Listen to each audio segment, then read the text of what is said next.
Biz nasıl gülebiliyoruz, yiyebiliyoruz, içebiliyoruz? Bu keyif, zaruret müstesna. Bir insan belini ayakta tutacak kadar, namazı hakkıyla kılacak kadar, ondan sonra zikir, ibadet yapacak, çoluk çocuğuna helal nafaka temin edip kazanıp getirecek kadar, o zaruretler müstesna. Bunun dışında keyif için nasıl güler, eğlenir, ne oynamak, ne gülmek o kişiye ki Azrail elindedir yakası. Yani yakamız Azrail Aleyhisselam elinde, emir bekliyor, üzerimize çullanacak. Bir anda canımızı alacak, götürecek ya. Oynamanın zamanı mı? Gülmenin zamanı mı? Her an ölüm gelecek adamın ne yapması lazım? Şimdi ölüm gelse hazırım. Hemen kelime-i şehadetini okuyarak Allah ruhunu teslim edebilmesi lazım. Ama ekseri insanlar ne diyecek? Rabbena, ey bizim Rabbimiz, ehhirna, bizi geciktirir misin? Nereye tehir edeceğim seni? İlâ ecelin karib. Yakın bir zamana kadar, az bir zamana kadar müsaade istiyorum. Ne yapacaksın? 80 sene yaşatmış seni. Kimini 100 sene, 110 sene yaşattığı var. Sonra sen diyorsun ki bana biraz daha pay verir misin? Ne yapacaksın? Nücib daveteke. Senin davetlerine icabet edeceğim. Bize Kur'an indirdin, tefsirini okumadık.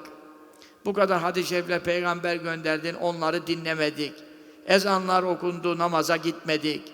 Senin çağrına icabet etmedik. Ve nettebi'ur rusul, bu kadar rasuller, peygamberler gönder. Onlara tabi olacağız. Şimdi ya 80 sene yapmadığın işleri 80 dakika müsaade istiyorsun. 80 saniye bile verseler ona bile bayılır. Çünkü bir la ilahe illallah Muhammedur Resulullah dese imanını kurtarır mesela. Ama bu kadar vakit var iken yapmadın. Şimdi geldin son nefeste mi izin istiyorsun? Yapma. Herkes izin isteyecek. Kaç kişi var?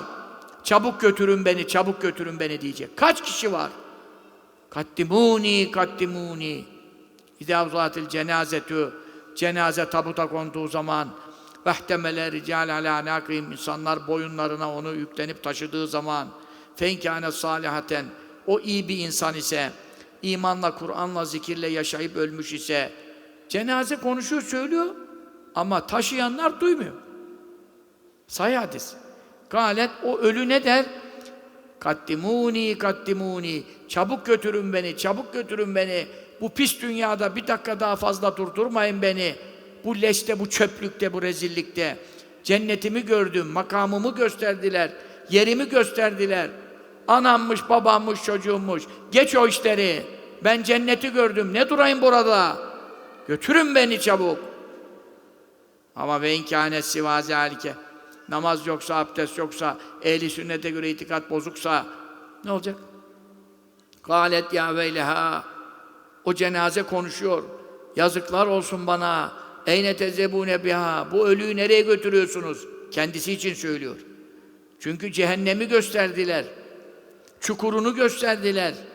Kabri ateş çukuru olacak. Hufratun min huferin niran olacak. El kabru imma ravdatun min riyadil cinan ev hufratun min huferin niran. Onu gördüğü için götürmeyin beni, götürmeyin beni. Yesma'u savte'a kullu şeylel insan. O cenazenin sesini o etraftaki kediler, köpekler, otlar, saplar, ağaçlar, canlı cansız herkes işitecek. Ancak insan işitmeyecek. Çünkü insan onu taşıyor. Velev semi'ahu saika. Ölünün bağırdığını duysa onu taşıyanlar da düşüp bayılacak. Cenaze de ortada kalacak. Ondan sonra imtihan kalmayacak.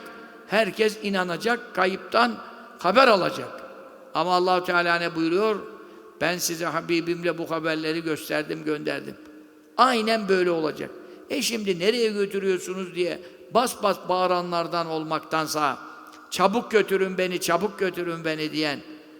Bak Efendi Hazretlerimizin ihvanından öyle insanlar, hanımlardan, erkeklerden son nefeslerinde rastlanıldı ki daha ölmeden kaddimuni kaddimuni diyor. Komada.